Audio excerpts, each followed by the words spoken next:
Chef Scott grew up in Queens, New York, and I always loved to cook. My mother used to work at night, so me and my sister used to always have people over, and we used to always cook. You know, always having people over, cooking food and making stuff. Cutting class from school and having people over and just going down to the freezer and pulling some food out. My mother, one year, they bought a half a cow and put it in the freezer, and 3 or 4 months later, all of the steak was gone. And then from there, my mother knew that was a bad idea. My grandmother passed away and left me some money, and I was an electrician at first in the union in New York.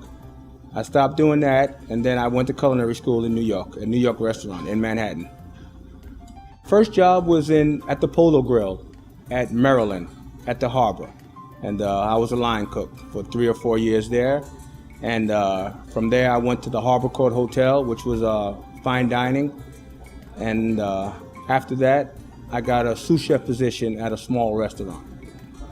So I just look at different cookbooks and looking at different TV shows and just trying different things to see what goes with what, It's a lot of different types of food. There's a lot of different hybrids now, purple potatoes and cauliflowers and different things. And I just try to try a lot of different things, The food purveyors help you out with a lot of stuff now, bringing you samples of this and samples of that. So you kind of just, trial and error.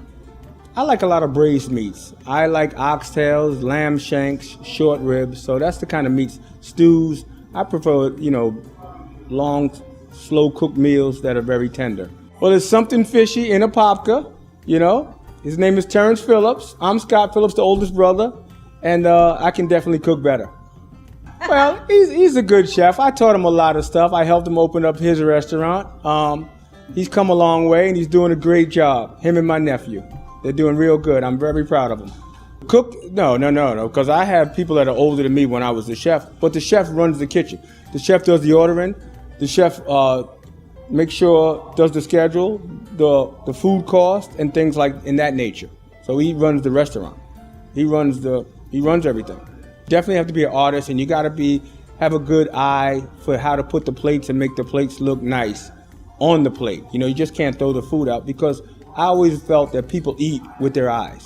So if the food looks good, then the food's going to taste good. And you'll see that with my plates when I show them to you.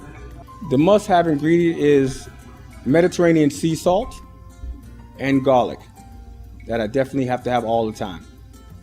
So I just don't use regular salt. I like the Mediterranean sea salt, a little coarse, garlic, and fresh ground pepper. You can't go wrong. If you have good meat, you have good food. Well, when they come to Lion's Pride and you just think it's going to be typical bar food, it's a little bit more. It's not just bar food, okay? It's a little upscale bar food, okay? We have steak bruschetta, we have pepper tuna, fresh pepper tuna, okay? We have a pastrami burger with egg. So it's not just typical bar food where stuff is just fried.